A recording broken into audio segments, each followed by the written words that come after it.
Thank you, everyone, for being with us here today. My name is Katie Naples-Mitchell. I'm the Program Director of the Program in Criminal Justice Policy and Management at the Kennedy School's Malcolm Weiner Center for Social Policy.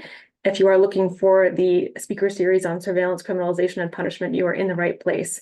This is the third event in our series, and we have 3 more scheduled for later in the semester. We're having a couple weeks of hiatus, and we'll resume with our next event on April 10th. And for today, just to go over a few kind of norms to hold us together in this space, we run our meetings, as you all can see, like open meetings rather than webinars. So we encourage engagement throughout in the chat. If you have resources to share or questions to ask, please ask them there. We will use that chat as a cue when it comes to our break in the action for allowing you to unmute and ask your question yourself. You can also raise your hand at that point to ask a question. We do record these events, and so we will be posting a video of this after the fact on our website and YouTube channel. Without further ado, I'd love to welcome Rachel Levinson-Waldman and Josh Raisler Cohn, who are joining us today. I'm going to give brief bios for the two of them. Rachel is currently serving as an Ian Axford Fellow in Public Policy at the New Zealand Office of the Privacy Commissioner. As of July 2024, she will return to her position as Managing Director of the Liberty and National Security Program at the Brennan Center for Justice. There, she works to shed light on government surveillance technologies and authorities and its collection and use of data for law enforcement and intelligence purposes. She has authored articles and reports on topics including DHS's counterterrorism initiatives, the government's use of social media more broadly, and Fourth Amendment implications, as well as public space surveillance, and is a prolific writer in publications across public policy space and also news media. Welcome to Rachel. Josh Raisler Cohn is a public defender in the Roxbury Defenders Unit of the Committee for Public Counsel Services, which is our Massachusetts State Public Defender Agency, representing poor people in the Roxbury neighborhood of Boston charged with serious felonies, and also has a new title that maybe Josh can share with us when he unmutes, which is not included in his bio, but is a recent development in the training unit at CPCS. He has been a public defender since graduating from Northeastern University Law School in 2010. He is also a member of the CPCS Race Equity Training Team. And while representing individual clients, Josh looks to attack structures in the law and in society that perpetuate systemic oppression. Josh is also on the board of directors of the Massachusetts National Lawyers Guild, where he works with activists and organizers who end up entangled with the law. Welcome to Rachel and Josh. Thank you both so much for joining us. So we're going to start today with some foundation to understand how law enforcement typically uses social media as an investigative tool. So maybe we can have kind of Josh kick us off, and then Rachel with, in what kinds of investigations and contexts do these practices typically occur? And then kind of more broadly, as a matter of public policy, why is social media a particularly appealing terrain for surveillance? Yeah, so I'll start off a little bit. Thanks for having us. This is fun and an exciting topic for us. I'll start off to talk a little bit about the kinds of investigations and contexts where we see social media monitoring happening by law enforcement. And I think I work as a public defender, so my practice is exclusively criminal defense. But the two places that I sort of am the most aware of this coming up is in the context of the police using a variety of tools to gather evidence from social media to use in criminal cases, whether it's for investigation or as evidence in a prosecution or a trial. And the other place that we see sort of state action exploiting the use of social media monitoring is, I think, in the family regulation system, where agencies like the Department of Children and Families are taking information that's posted on social media and using that information to determine outcomes that they make about custody and placements of kids and that kind of thing. And I think in a broader sense, this type of investigation and this type of monitoring, it can be used in the things I described generally are where it's used in an individual circumstance, like in an individual case or against an individual person. But what we've learned, and we'll talk a lot more about this, but what we've learned is that this monitoring is also sort of done as like a dragnet, as like a trolling for information sort of thing, where large groups of people, whether they're associated by being from a neighborhood or being from a social movement or being from a particular race or other demographic, are targeted for monitoring just so the police can see what they can find.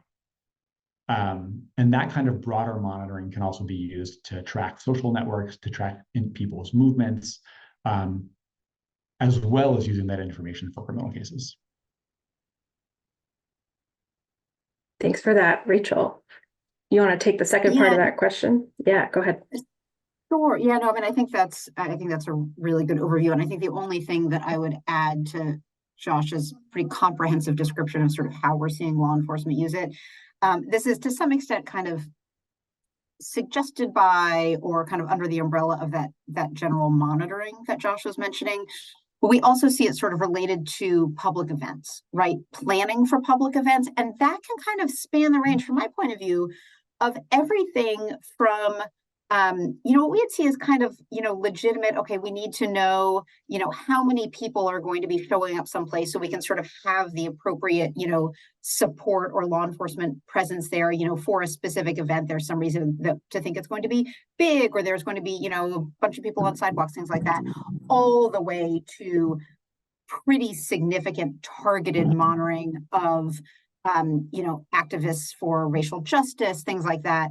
And where the monitoring for those events and for other activities seems more focused on the cause rather than kind of public safety planning. And, in terms of your question about why it's such an appealing terrain for surveillance, there is just so much information on social media, right? So, I think law enforcement is seeing it as sort of this wealth of data, and that's in a whole bunch of different ways, right? So I think for those of us who use social media, and I do, the first thing that we think about is, well, there's stuff that we're, putting up. We're, putting up a post, we're sending out a tweet, things like that. Sometimes those are more publicly available, sometimes they're less. Often it depends on kind of the, affordances of the particular platforms. Facebook works very differently from Twitter, from Instagram, in terms of sort of how you would use it. But there are also other pieces as well, right? In addition to looking at, say what language that somebody is putting up, there's looking at pictures, there's looking at videos, there's looking at something that somebody might put up that's not about themselves, but is about somebody else, or maybe isn't even explicitly about that other person, but might be a picture with them. Or maybe law enforcement is deriving information about their networks of association from what they can glean from social media, which is pretty extensive. So you see a lot of these different kinds of data that can be pulled in from social media. That's very helpful context, I think, and sort of tees up the next question, which is, social media has become an increasing part of all of our lives in the last 15 years, right? It's been a new set of technologies. And how much does this seem to be an institutional priority for law enforcement? To what extent is this kind of becoming a dominant method of investigation, so far as we can tell? Yeah, I can speak to that in terms of sort of what we've seen, and then Josh may have more to add as well. I think to some extent the answer is we don't know exactly. There's a lot of kind of anecdotal reporting that suggests that it is a fairly widespread tool for law enforcement. We did quite a bit of research over the last couple of years, putting together a directory of policies that are used by police departments across the country. So we looked at the police departments kind of, serving or covering jurisdictions in the United States that had 100,000 people or more. So that was about 330 jurisdictions. Of those, around 160 had policies addressing social media use, and specifically this piece. So not so much about the public-facing social media use, but like using social media to collect information about people, to do, investigations, intelligence gathering, things like that. So there was about 160 departments that had policies addressing that in some way. So, I think that gives us good reason to think that there are, at least 100 to 200, like local and county level police departments across the country that are using social media in some way. We know the FBI is a very heavy user of social media. We know, although we won't be touching on this as much, we know Department of Homeland Security is a very heavy social media user. And we know that it's a big business, right? We know, and we can, touch on this a little bit later, but we know that there are a lot of companies that are advertising their services to, sort of do like social media collection and analysis. Yeah, so that's again, super helpful context, and I did drop a link in the chat, and I will try to do this throughout our conversation to that directory, so folks can take a look at it, and if you have a local law enforcement department that you're interested in, you can take a look. And I think just to put a pin in the point you made about Department of Homeland Security, absolutely, the use of social media at the border in particular, right, is a very important issue, but something that's sort of beyond the scope of our conversation today. But absolutely, really glad you brought that up. So let's get into the specific context that's sort of the advertised topic of our event together. In thinking about when it comes to covert social media surveillance, right, which is a particular version of this. And when I say that, I mean the creation of false profiles that are sort of operating like an undercover officer. How does that typically work? And is that kind of social media monitoring sort of different in form than other types of monitoring? Josh, maybe you can kick us off. Yeah, I'll start with that. So, we've learned some about this through what we've come to understand about how this is being done in some police departments in Massachusetts and in other places in the context of criminal cases and supposedly criminal investigations. But there's a lot that we don't know, because one of the things that we've learned in the course of sort of researching this is that there really are almost no apparent guardrails on how the police do these kinds of investigations. There's, as far as we've come to learn, very few, if any, police departments actually have regulations or policies about how to conduct these kinds of investigations, how to set them up, how to create false profiles, how to select targets for investigation, or how to define parameters for a dragnet. And so, as Rachel was saying, there is a lot about how this all happens that we don't know. And I believe that I think what we've seen anecdotally supports is that that's sort of on purpose. That I think these are law enforcement techniques that are sort of being kept behind the curtain. How much are departments doing it? How much surveillance are they using? What are their retention policies for the information that they get? How is the use of artificial intelligence linked to the kind of sort of scraping of publicly available social media sites for information? There's just a lot that we really don't know. And the other piece about keeping the information behind the curtain in that way is that it obscures what the police practices are from the light of public scrutiny. It also obscures it from judicial review. So in criminal court, the judiciary, the judges, the courts are supposed to be a stopgap to prevent unlawful policing, unlawful targeting of people. And where the surveillance technique is obscured from public view, it creates a barrier for the court to fulfill that role of being a guardrail on potential abuse of the technique by police. But so to try to be very, very granular, right? We do know that one of the things that the police do is that they create false profiles online on these social media websites. We're going to talk a lot more about the different ways that happens. But they create user images for their accounts, they create false names for their accounts, and then they use those profiles to communicate with individuals and also to infiltrate sort of online social networks. So it could be like a larger chat group and befriending a wide variety of people, befriending in quotes, right? But becoming linked to a wide variety of people in a chat group and then using those connections to then go on and find other people. And again, we don't have there's no clear explanation for how the people who they target for these kinds of information gathering systems are picked.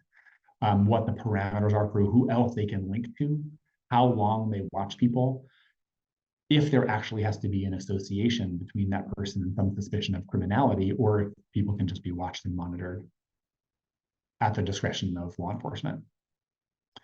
And then when the police see evidence that they want to use, they can use it in a variety of different ways. So the most obvious thing that we think about when we think of evidence is things that are used in a criminal prosecution. So somebody could be charged with a crime based on an activity or something that the police saw on a social media posting from somebody's social media website, whether it's a posting by the person accused or someone else. So that's one category of information when it's sort of used directly. And that does end up getting subjected to some review by the court. But the other way that it can be used is it can be used to generate further investigation. It can be used as a basis to get a search warrant or to do some other kind of intrusive investigation to look into people. And when it's used in that sort of background way, that's when it's really the most insulated from review by the judiciary or by the public, because the way that it's being used really never comes to light. And sometimes people don't even know that it's happening.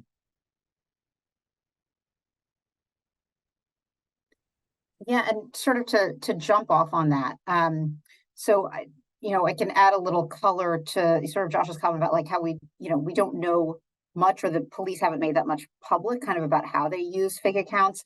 So in the research that we did looking at these publicly available policies that were, that we could find for these jurisdictions, a little more than half of the ones that we were able to identify included some language about using fake accounts. But mostly what they set out was requiring some initial authorization to engage in undercover activities, but very few of them set out any additional oversight measures. So 80% of those policies didn't say anything additional about what, ongoing supervisory approval would look like. Is there a time at which an undercover account would sort of expire, that the authorization would expire? Is somebody looking at the terms that somebody operating an undercover account is using, or whom they're connecting with, like how far are they going? And so I think that really speaks to that like opacity and lack of public understanding and sort of ability to understand how these pretty powerful tools are being used. And then I think the one other piece, again, thinking about the companies that provide these services, right, is that's sort of the other way that undercover kind of fake accounts could be set up. And we see this especially with scraping data. There was Meta, who owns Facebook and Instagram, actually filed suit early in 2023, so a little over a year ago, kind of kicked off by some information that we had found through a public records request that we did to the Los Angeles Police Department, finding out information about this company called Voyager. So Meta ended up suing Voyager. They did a lot of additional kind of forensic research and determined that Voyager was creating fake accounts in bulk and kind of sending them out to scrape data from Facebook and Instagram and then kind of going quiet again. Now, we don't know if that was specifically happening for law enforcement clients, but we do know that there are these capabilities and that Voyager and other companies like them very much market their services to law enforcement. That was how we, sort of found this information through our public records request to the LAPD. So there's that piece as well, which kind of automates the process even further. And I think the other question that you had asked, Katie, is about sort of how this is different in kind from other types of monitoring.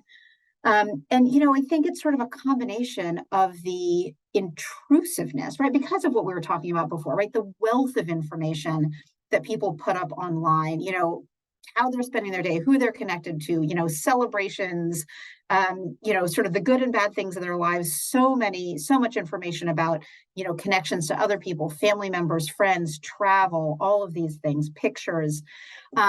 And, to the point earlier, how difficult it is to detect.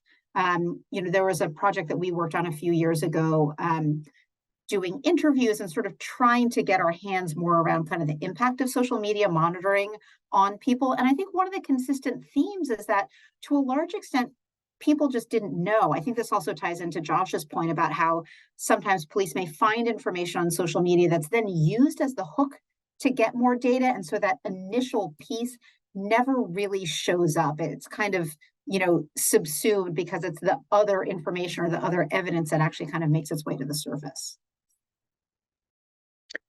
Thank you for that. Yeah, and I think that kind of ties into the next set of questions, which is really about kind of what are the concerns. I mean, I think we've broadly spoken about kind of privacy generally, right? But there are a number of specific concerns that arise out of the fact that this is happening in all sorts of common settings for surveillance. Or you talked about in being in online groups or around social activism and political activity. We know it's used to monitor major events, like you said, Rachel. So I wonder, from the perspective of the public, what are some of the major risks of social media surveillance? Are there, certain kinds of monitoring that raise different sets of concerns, right? And for example, in talking about what someone's posting publicly on a platform like Twitter, that might be very different than what they're posting privately on a platform like Instagram that's a closed circle of friends, right? And so do these false accounts implicate different kinds of concerns when they're happening either behind an established privacy barrier that somebody elected versus out in public, those kinds of questions? Yeah, I mean, I think we see a bunch of different concerns when it comes to monitoring of social media, through fake accounts, and also just generally through kind of law enforcement presence on social media, with the caveat that there are absolutely, investigative uses for social media. And one of the things that we've really advocated for is that there be, standards in place, that there be guardrails, that there be, a minimum showing of suspicion, publicly available policies, kind of all of these things to tab in and build in more accountability. And as I say, standards around those uses. But so certainly you mentioned kind of targeting of activists, suppression of First Amendment protected activities. So we know from a variety of sort of different sources, from public records requests that have been done to the Boston Police Department, the ACLU of Massachusetts did, from a public records request that we did to the LAPD, from public records requests that ACLU of Northern California did, that these tools, that social media has been used very explicitly, right, to target activists, to look at, hashtag BLM, hashtag Black Lives Matter, hashtag hands up, don't shoot, hashtag Muslim Lives Matter. Right, so there's this targeting that can have, I think, real consequences, both in terms of who's being followed and also what the chilling impact is, right? If people know that this is a risk in terms of kind of the communications or organizing that they're doing. There are also real concerns about magnifying bias in various ways. So, as one example, we know that social media can be used to put people in gang databases.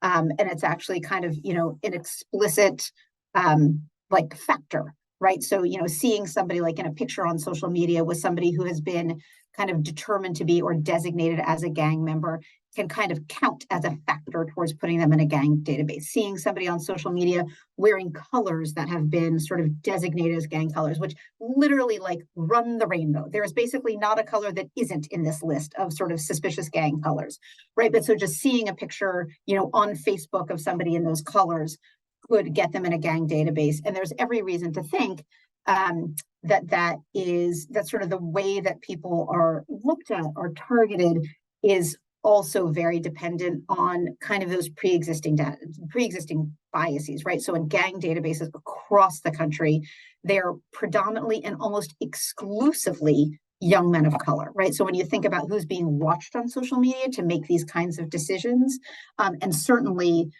some of that, maybe even a fair amount of that, could be happening through these, kind of undercover or at least kind of alias accounts.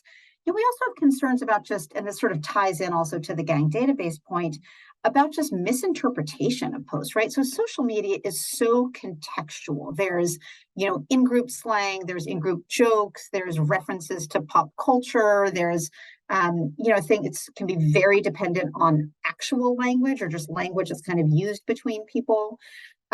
So, by way of example, there was a teenager who was arrested because of a Snapchat post that police thought was encouraging violence in his town. It was exactly the opposite, right? He was basically, telling people to stay away, but there were these kind of significant law enforcement consequences for him. There was a teenager who was deported because of pictures where he wore a Chicago Bulls shirt and blue clothing, right? Officers took that as a sign that he was a member of MS-13. So this misinterpretation, right, can be really high stakes in the law enforcement context. And then, of course, very explicitly with undercover accounts, that kind of magnifies the ability not just to watch what people are doing, but to connect with them, right? So, for instance, in Memphis, Tennessee, a police officer adopted kind of a fake account and fake name, this Bob Smith account, and used that to connect with, with activists, with advocates undercover, ask about planning that was going on, things like this. This all came out in a lawsuit related to a consent decree. But we see kind of all of these different ways that social media can be misused, predominantly misused against people of color, against people who are kind of advocating for racial and social justice, and can just be misunderstood with very significant consequences. Thank you so much for that. I think the kind of next question for us in thinking about, weighing costs and benefits, right? One question is, to what extent is there proven efficacy of this strategy, right? How I think we hear in litigation from police agencies saying this has stopped violence in cases, or this has prevented certain kinds of crimes. I know there's a question in the chat that we'll get to if one of you knows more about it, about, how this may be used to interrupt online patterns of harassment, right? So, there are questions about to what extent this kind of social media monitoring can deliver results that interrupt harm. And I wonder if either of you has a sense of, to the extent that there is an evidence base, or whether there is an evidence base on that. I'm happy to touch on that, and then Josh may have more to add. I am not aware of studies on the efficacy of social media monitoring. We do kind of know/suspect that it's pretty widespread. And I think it's a great question about how it's used to kind of stop or interrupt harm or harassment online. I will say I actually don't know the landscape on that as well, in terms of either studies that have been done, or even just sort of anecdotally, how is that playing out, from the point of view of folks who are kind of focusing on online harassment, targeting, spying, those sorts of things. It's a great question. I'm just not sure. But on the efficacy, I think often what we're left with is kind of stories, right? So, a police department or law enforcement agency will say, hey, this great thing just happened, right? That we use social media for. But often both there's, it's all sort of cherry picked to some extent. And I think also one of the things that we often just don't necessarily know, or don't have insight into, is to what extent was social media kind of necessary for, to the extent that it was a law enforcement success, to what extent was social media necessary? Were there other tools, and were those other tools more or less intrusive, right? I think there's also actually a really interesting question about whether in some circumstances looking at social media is a less intrusive way of getting some information. So I think sometimes that could be sort of a balancing act, but often there's not enough kind of information behind the success stories that are sort of put out to really know how that played out, what the different considerations were, and kind of what the different investigative or law enforcement tools were or could have been. Yeah, I think the answer to this question is really opaque, again, because we don't know the scope of what they're doing. So, like, what's the numerator and what's the denominator of what you're comparing? Very anecdotally, in 2018 and 2019 in the city of Boston, we know that there were about 20 prosecutions of people related to the police using Snapchat monitoring specifically as a tool to go out and ultimately arrest people with firearms, with illegal firearms. That's like it was a small proportion of the total number of firearm cases in the city that year. So what does that mean exactly, right? It did result in some arrests. It resulted in some prosecutions. You're going to hear later that a number of those cases have been dismissed at this point. But I think the other question, when you think about like the numerator and the denominator in your assessing efficacy, is how many people's privacy is being invaded whether it's legal privacy or the feeling of privacy that comes from like having somebody secretly monitor your social media account. How many people's privacy is being invaded through these techniques, and how much does that generate results? And comparing those things too, not just the proportion of criminal cases that stem from these kinds of investigations compared to other kinds of investigations. It's also what's the social cost of it. And when people talk about the physicality and the physical danger of stop and frisk, I think we would all agree that there is an increased risk of something physically going bad when there's an interpersonal interaction as opposed to an online interaction, right? I think that's true. And also, I think there is the potential for much, much more monitoring on social media than there is for interactions on the street. And so there's some balance there. And the monitoring on social media also leads based on these sometimes inaccurate conclusions that are drawn from the variety of things that are seen, that leads to people being physically targeted in person by law enforcement in other ways. I wanted to go back to one thing briefly also, though. A few minutes ago, we were talking about the way that social media can be used by law enforcement, not just as a way to monitor, but as a way to connect to people.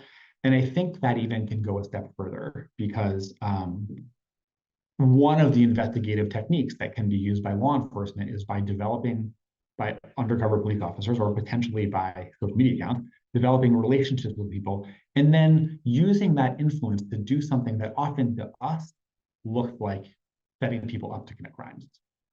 And we've seen this in a variety of different kinds of prosecutions, where people who are generally in more vulnerable positions in society, who are often very young, who end up sort of agreeing to do things with undercover officers that lead to very serious criminal prosecutions of them. And I think, social media is about influence. And we don't have clear stories about the way that influence exactly is being manipulated by law enforcement. But it certainly raises a significant factor of concern in that regard too, because there is in-person influence that's leveraged by undercover police officers. And so in this other setting where we know people are so susceptible to influence, that's also, I think, a major concern in terms of the way that the tool is used. Yeah, thank you for that. And I think, going back to your point, Josh, also about denominators, right? I think many of the tactics that we're talking about here as potential counterfactuals, right? Whether it's looking at stop and frisk or traffic stops, right? Which are other ways that these same kinds of investigations happen in the world. I think keeping that in mind is important too, right? To think about weighing not only the extent to which those basically kind of like what are the hit rates of those kinds of tactics as well, where I think I know in Boston, for example, there have been law enforcement officers who talk about making thousands of unrecorded stops every year in the process of looking for firearms, for example, that don't get kind of categorized in the question of how to what extent is this practice creating an impact on the community, right? And I think that because those cases don't ripen into criminal cases in the vast majority of offenses, right, where more than 90% of them are not resulting in an arrest or potentially even a search, then the courts don't review those cases because they aren't part of something that comes before a court. So I think your point is that we have that overall problem in the context of social media, and it's broader because we really don't know what we don't know here in a different kind of way. So maybe we can kind of spin off of that and get into some of the specifics about Boston. So Josh, you've been litigating a number of cases here that deal with social media as being kind of the initial nugget of a criminal investigation. So maybe you can give us an overview of what that has looked like in your case and how that litigation strategy has unfolded, how you all have challenged that tactic and kind of a broader defense community here in Massachusetts, and how this has also resulted in broader understanding of what the police are doing, in particular on Snapchat in Boston and in Massachusetts. Yeah, so there's a number of cases in across Massachusetts, but a lot of them are focused in Boston, where what we've learned is that what's sort of colloquially referred to as the gang unit has another technical name, but that's basically its job in the police department, that they've created false accounts on Snapchat and use those to infiltrate mostly groups of Black and brown young people, and monitor them, and then use the things that they see to then go and search, detain, or arrest people and potentially charge them with crimes. But to come back to the idea that this technique is sort of kept behind a curtain, it took a while to understand that that was happening, because in the initial police report that were issued as in these investigations, there would be this line that we started seeing over and over again, this line that said, based on an ongoing investigation, we went to go to this place to look at this person, or to look for this car, to look for this thing. But the reports never explained what the investigation was. And so we had to start there. We had to start there to say, okay, you're saying there was an investigation. What was the investigation? What's going on? And over the course of months, we started to get reports saying, oh, explaining that they were doing this, making these false accounts on Snapchat specifically, but on social media, and using those to monitor people. Most of the criminal cases that we learned about during that time were not cases where the person was prosecuted based on what was seen on social media. So the things they saw on social media were not the evidence that was used in the prosecution. The things that were seen on social media were used to bring about further investigation, whether it was the police using that as a justification to go and stop and pat frisk someone, or to search a car, or to get a warrant to go and search someone. But because the social media monitoring wasn't sort of the evidence in chief in a criminal case, it was kept behind the curtain a little bit. So it was a little bit hard to figure out what was going on with those things. So we started seeing a number of these cases, and we were also working in a variety of ways in partnership with community organizations that were based in some of the communities that are the most heavily targeted for this kind of monitoring. And that's going to be an important part of this conversation a little bit later. But so we just started filing motions in our criminal cases. And for those of you who don't know, in criminal cases, there's a process called discovery, where you get to learn information about the evidence that's being used against a client or a defendant, and you get to understand a little bit about how that evidence was gathered. And so we just started to ask a whole bunch of questions in discovery. So we asked things like, we were trying to figure out who is being monitored and how. And so we asked whether there were any regulations or policies or trainings for how this type of investigative technique is to be used. Eventually, the answer to that question was there are none. There are no trainings, there's no materials, there's no written materials, there's no policies about how to do this. So there's no safeguards of any kind. And it also means there's nothing to compare to what it looks like if somebody's doing it right under the policy and somebody's doing it wrong under the policy, because there's no policy. And then we set out on this, what turned out to be a very long process of trying to understand who was being monitored and how. And through a series of requests, we got a series of orders from the trial court that authorized us getting more information about the investigative techniques. And one of the things that happened in the course of this litigation is that almost every time we got a court order for more information about how the investigations worked, the prosecutor's office appealed. And they didn't want to turn it over, and they appealed, and they tried not to turn over the information. And this happened 4 or 5 times over the life of this criminal case. But ultimately, we were able to get a spreadsheet that documented that was not actually made during the course of the investigation. So during the course of the investigation, the officers were not actually really keeping track of how many people they were monitoring and any demographic information, but they were ordered to produce that. And so they went back and made it retrospectively. So they were ordered to produce a list of the total number of people that they were monitoring, the age, the gender, and the race that they thought those people were. And they were supposed to explain why they were being monitored. The why they were being monitored category turned out to never really be fleshed out in any specific way. And so we got this spreadsheet that showed that there was about, in this period of time back in 2018 and 2019, there were more than 2,500 people who were being monitored by these false accounts. And almost a quarter of them, the law enforcement didn't seem to have any information about the account of the person. So they didn't have any demographic information or age information, race information, or anything like that. And that raises sort of an interesting question, because throughout these kinds of cases, what we've heard is that the reason that people are being targeted is they're being targeted because there's some connection to criminality. But then we learn that almost a quarter of the total number of people being monitored, that the police don't seem to know anything about them. If they don't know anything about them, how is there any connection to criminality, right? What this sounds like is, this sounds like a dragnet, and there's a whole bunch of people that get caught up in the dragnet that they don't know anything about, right? That's what it looks like. And we continue to get additional information about this investigative technique. There were a number of different lawyers that were filing discovery motions in cases like this, because there was, I think that year we identified about 20 cases where the police used this technique to get to end up bringing people into criminal court for these kinds of cases. And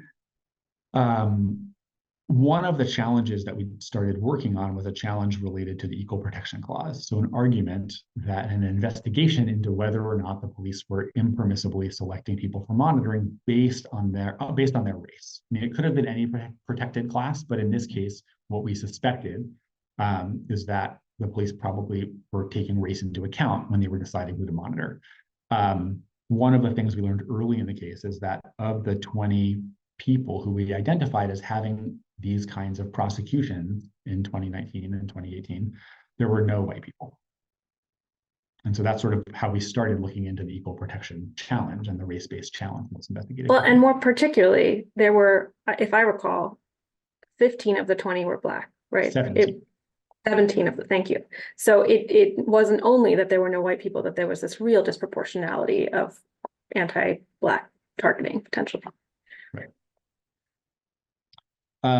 And so as we were thinking about and trying to understand the kinds of discretionary choices that the officers might have been making in conducting these investigations, so we could try to evaluate them for bias, we ended up asking for an order that the police had to turn over the Bitmojis that they use in their false accounts on social media.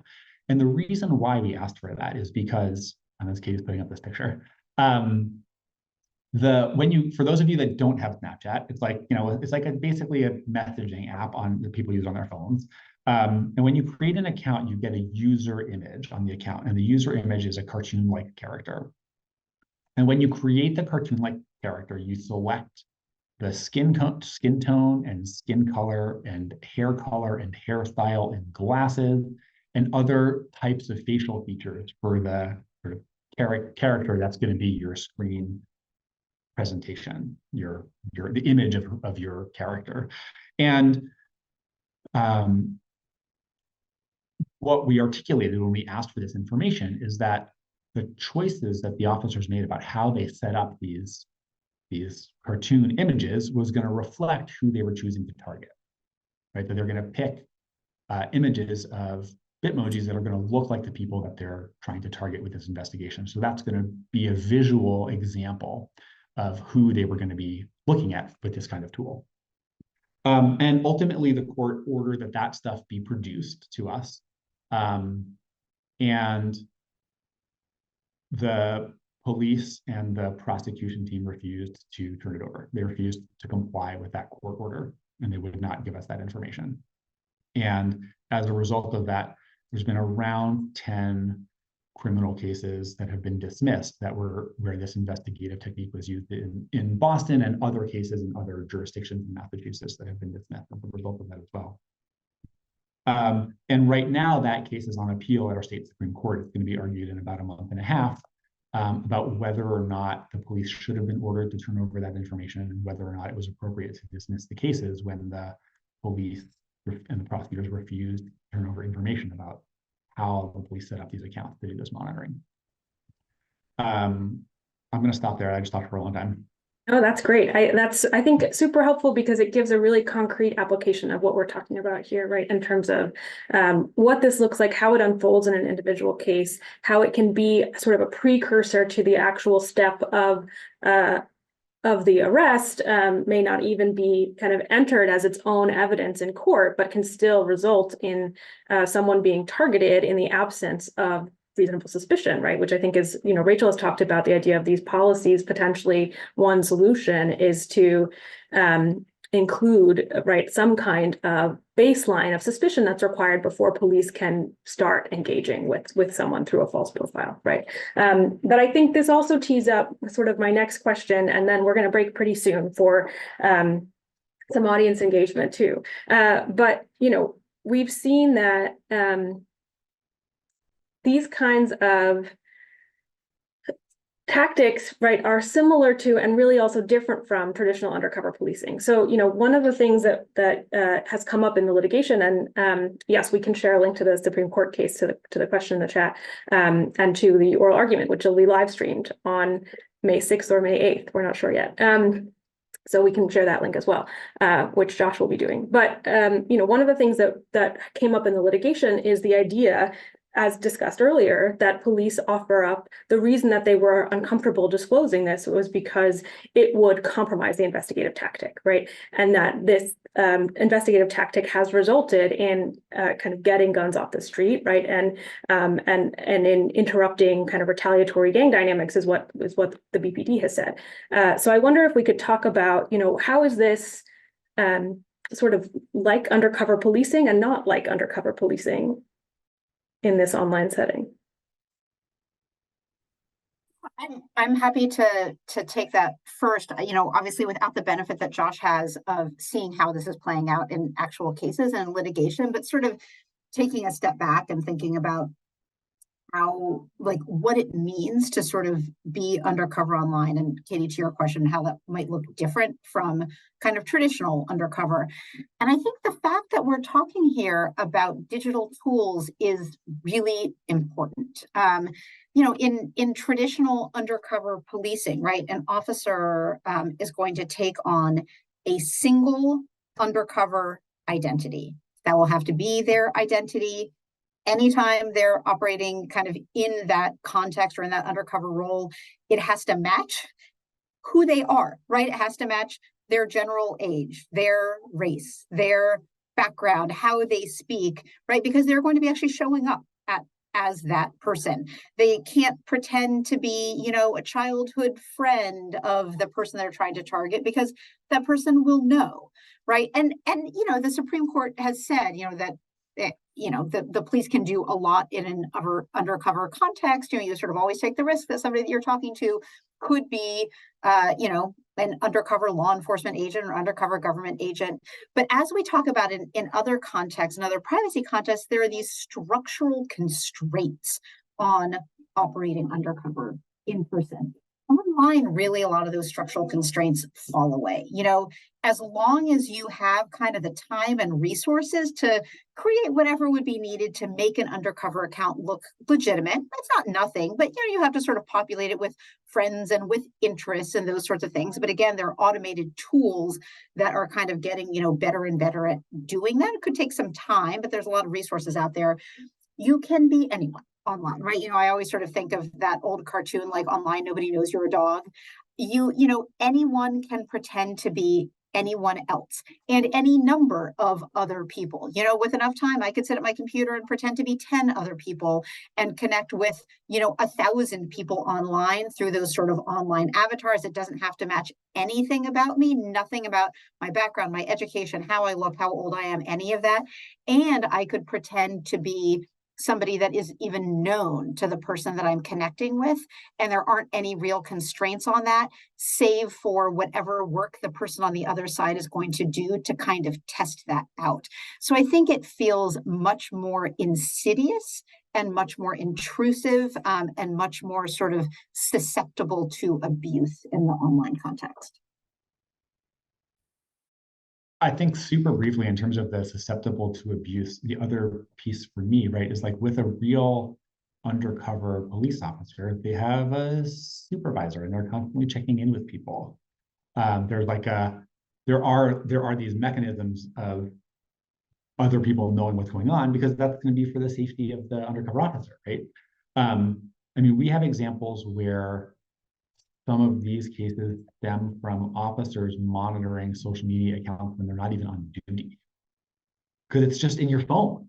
You're just sitting, like, you can do it anytime, anywhere. And I think that just shows the scope, that the sort of limitless scope of how this can happen. I mean, you can't be undercover when you're not on duty, right? Like that'd probably be a crime. Yeah, okay, so some of the questions that we had prepped together are going to be answered, I think, in the Q&A based on what I've seen populating in the chat. So maybe just the very final one is kind of and you've spoken to some extent about all of this already, but to what extent do we have tools for transparency and accountability here? And in particular, I think that's most important there is communities that are most directly affected by this kind of monitoring, right? What does it look like for people to engage in some kind of democratic oversight here? Yeah, I'm happy to pick that up first. So, I think what we need is in fact more accountability built around this, right? So we put out, the Brennan Center recently put out sort of, a set of like principles and concerns and proposed best practices for police departments to use in the context of social media. So certainly I think having more publicly available policies that have real guardrails and real standards built in would be important. On the other hand, that's counting kind of on the police departments to police themselves. I don't think that we're ever going to see like internal policies that are as kind of stringent as we would want to. I mean, certainly one of the things that we call for in our proposed policy is also some kind of outside oversight, right? So there should be, a kind of process in place so that, any procurement of a third-party tool is open, so that there is, like legislative or council oversight and hearings on the use of these kinds of tools, that there's an independent third-party audit, kind of as much sunshine as possible. But I think also getting, city councils, getting even state legislatures interested in this and engaged, I think is really important. I mean, one of the things that we've seen with really just a few exceptions in some sort of very progressive jurisdictions is that by and large, the kind of legislative interest in how social media is being used has tended to look much more at what the platforms themselves are doing with respect to content moderation, right? So how are they handling, violent content online, abusive, like youth safety online, and those are playing out in like any number of different ways. But it really is on that side of things. I think there's a fair amount of enthusiasm really about law enforcement using social media.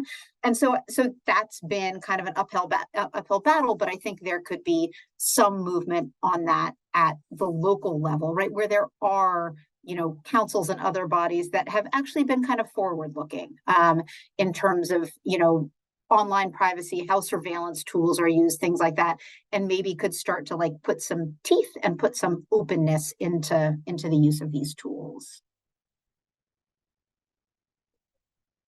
Great. Any final comment on that, Josh? No, I think we can go to the Q&A. Okay, great. So our first question came from Buana, who I'm not sure is able to unmute because I'm not sure has engaged audio in that way. But also I think this question, we kind of revisited a little bit in the conversation already about how the police handle social media harassment.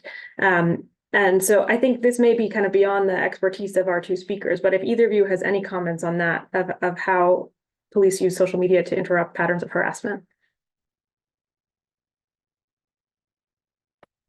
Yeah, I can sort of speculate, but I don't think it's going to add enough.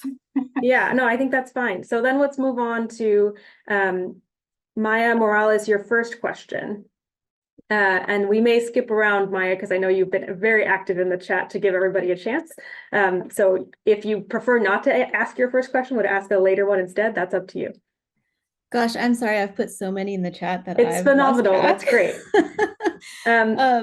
Go ahead. Yeah. So I'm happy to like turn my screen on and say hi and have you pick a question that seems appropriate. Okay, well, let's start with the one that's here, which I think is good. So the first one you asked was about kind of publicly scraped data versus what's happening behind the scenes in terms of backdoor access to social content. And I think this might be an opportunity to clarify what we mean when we talk about backdoor access to, right? Is that, these are places where still there is theoretically an element of consent. And so maybe we can start there thinking about what's the difference actually between scraping publicly available data and potentially doing that with AI and with some kind of proprietary technology that law enforcement agencies buy versus creating these undercover accounts. To what extent is that boundary between public and private a real boundary?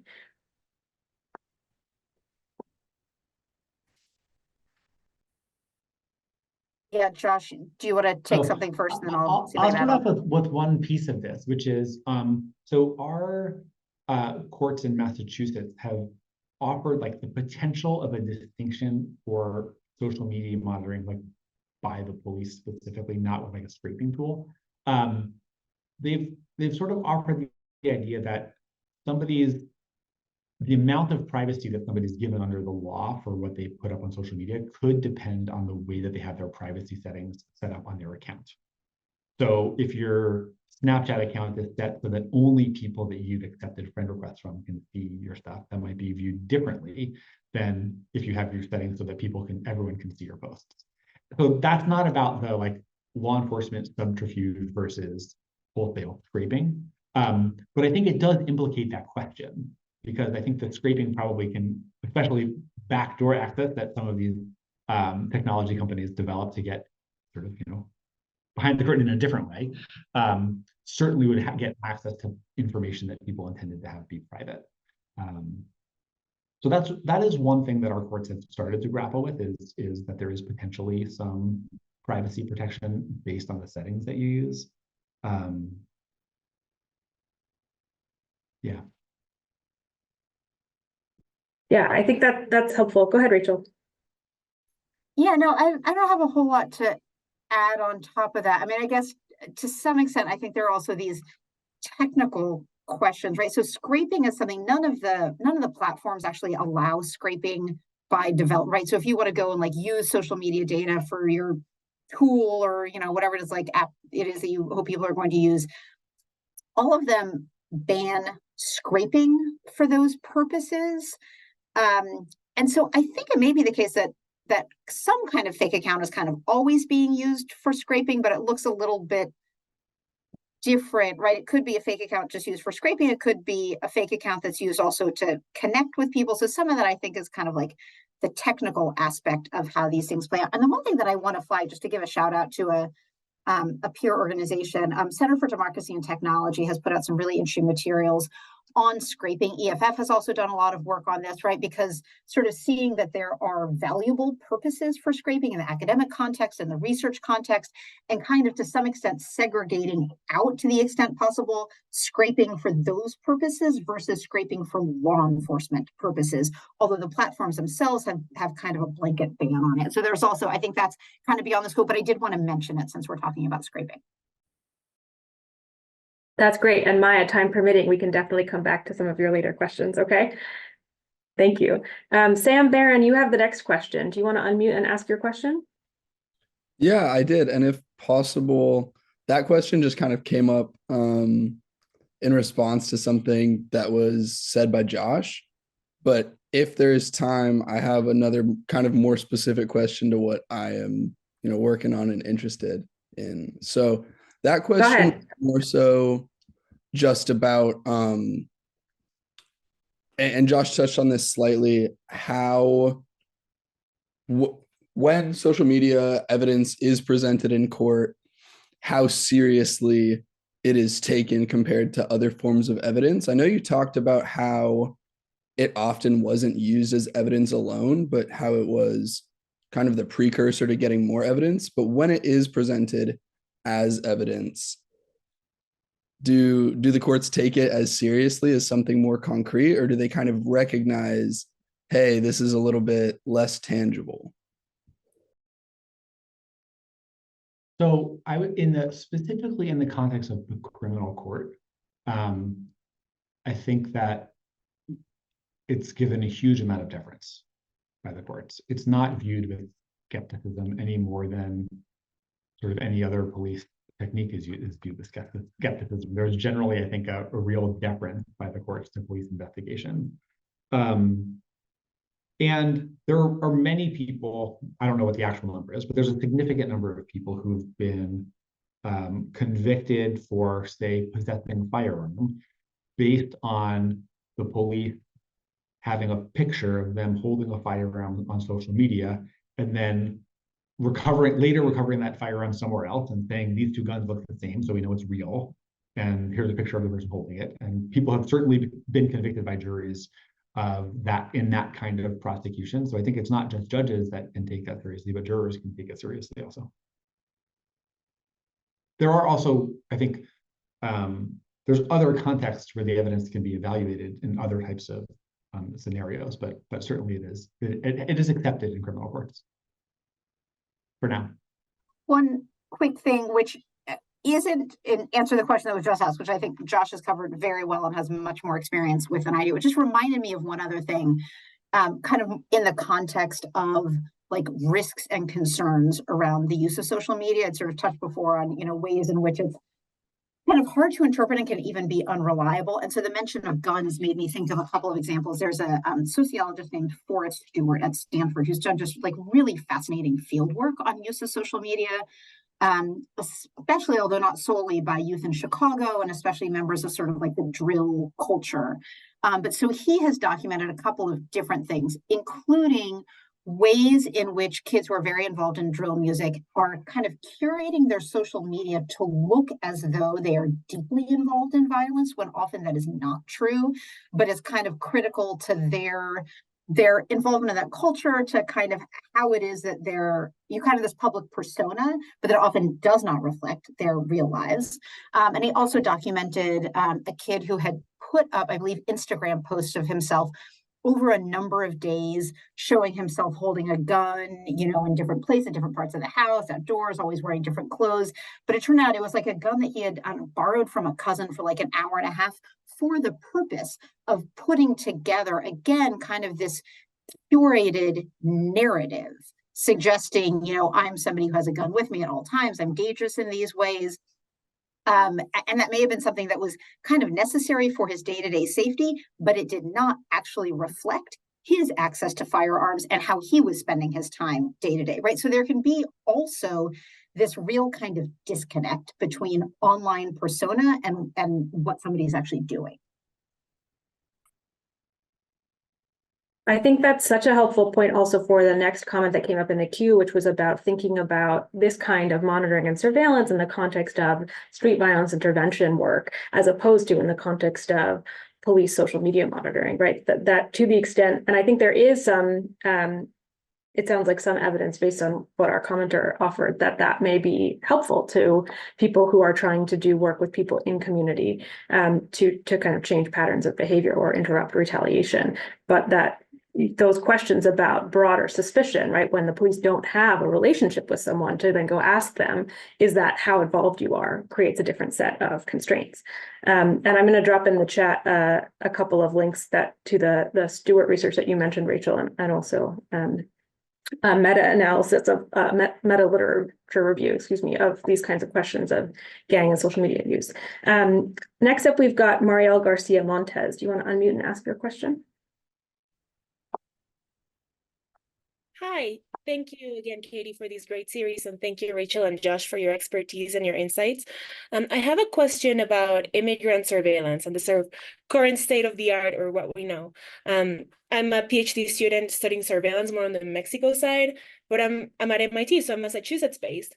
And I remember that during the Trump Monday, a lot of the Massachusetts-based migrant rights orgs had these concerns about increased social media surveillance that was then turning into ICE operations. So like they would plan a raid based on Facebook posts and things like that. But that was in the Trump moment.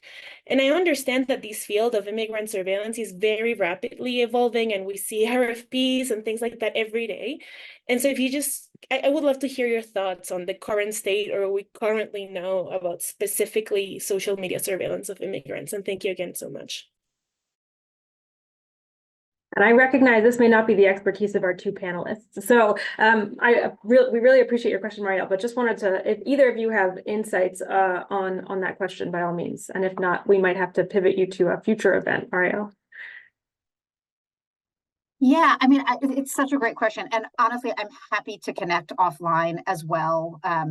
You know, Katie's welcome to share my contact information with you.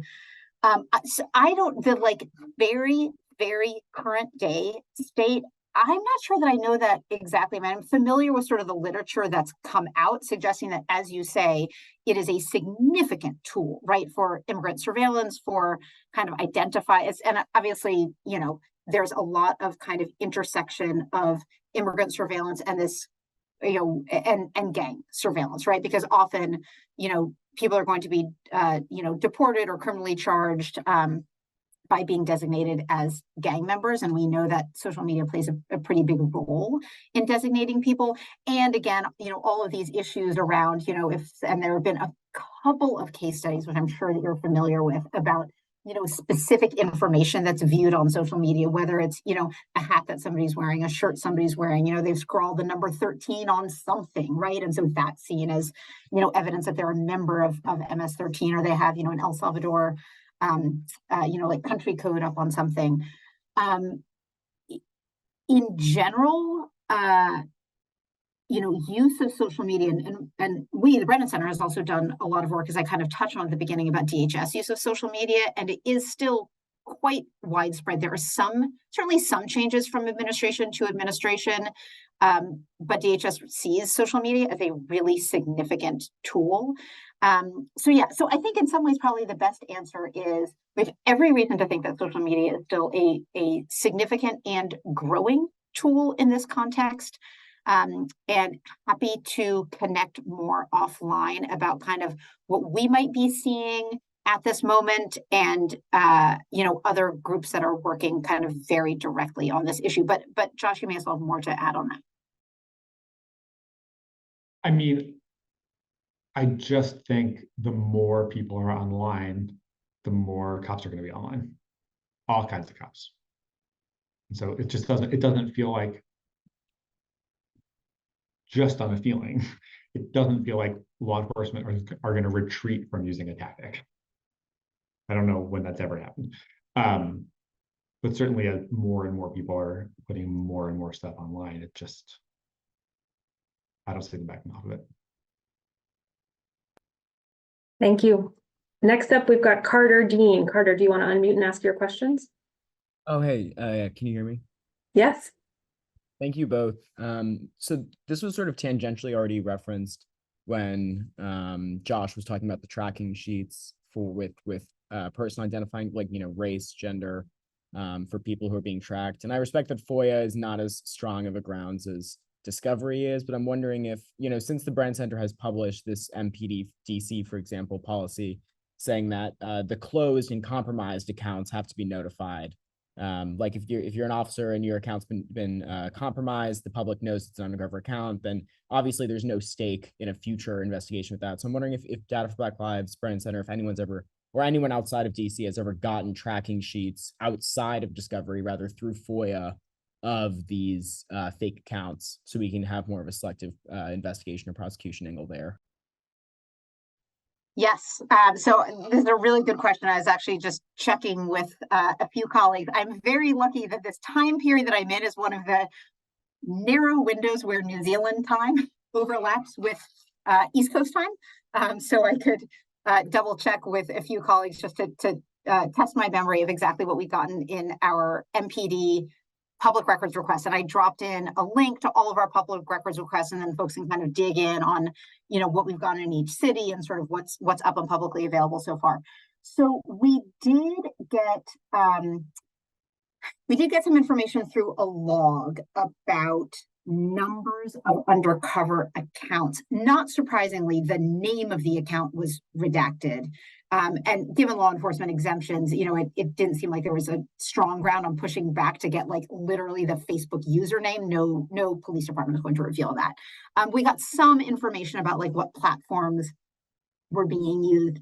We also got a set of monthly reports covering most of 2022, showing that only a single undercover account was used as part of a violent crime suppression unit investigation. So this was sort of making me think also about what Josh was touching on before about like what we know about the kinds of cases where undercover accounts are being used, or to what extent they're kind of focusing on violent crimes.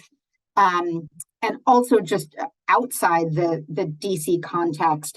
So one of the other public records requests where we got the most data was from our request to the LAPD. So after we filed suit, we got about 10,000 pages of documents from them, including some information about use of undercover accounts. So for the LAPD, they didn't actually consider fake accounts to be undercover per se, if they were used to identify terrorist trends or tactics, or used to conduct threat assessments. And so there was this is a little bit tangential, but I think it's sort of an important other kind of like case study or data point. So basically there was a ton of undercover activity that officers could engage in with no oversight. And I think there are reasons to think that there would be very little record keeping, because it wasn't even sort of under the umbrella of what might have been a more kind of accountable process, although frankly, LAP did not have that much in the way of like really robust policies anyway. So I know that that's a brief answer, but kind of, you know, touching on at least some pieces of your question. Thank you for that. And I think, you know, there was another question that I'm going to try to combine because we're low on time. Just two of the questions that touched on both how this kind of connects to the use of AI and how that's going to enable potentially a broader denominator, as we were talking about that question, and also questions about to the extent that this violates the terms of service of the individual companies, right? What are the effective ways to potentially interrupt those patterns? And Rachel, I know you've done some work on that, so maybe you can lead us off on that question. Yeah, sure. And I'll try to make this brief because I know we are running very short on time. So this does violate the policies specifically of Meta and really especially Facebook, right? So Facebook has this like real name policy. You can only have one account and it's supposed to reflect your true identity. And there's a lot to talk about that policy, but that is kind of in other contexts, but is their policy. They say that there are no exceptions. There are no exceptions for law enforcement. There are two circumstances in which they have sent letters to police departments basically saying it appears that you're violating our policy. So they sent one to the Memphis Police Department back in, I think, about 2018. And that was because it came out through this lawsuit that ACLU of Tennessee had filed, that Memphis was using these undercover accounts, as Bob Smith account and a few others, right? And so then Facebook sent a letter saying like, hey, this violates our policy. There is no exception for law enforcement. We have shut down the accounts. And then the second was to the Los Angeles Police Department. That was coming out of the public records request that we did and finding out information, not in the same way, not sort of these like very specific undercover accounts, but that LAPD was using social media for undercover purposes and sort of for surveillance purposes generally. And so Meta also sent a letter basically, so saying police department should cease all activities on Facebook that involve the use of fake accounts, the impersonation of others, and collection of data for surveillance purposes. Now, does it make a difference? There's no real teeth behind that.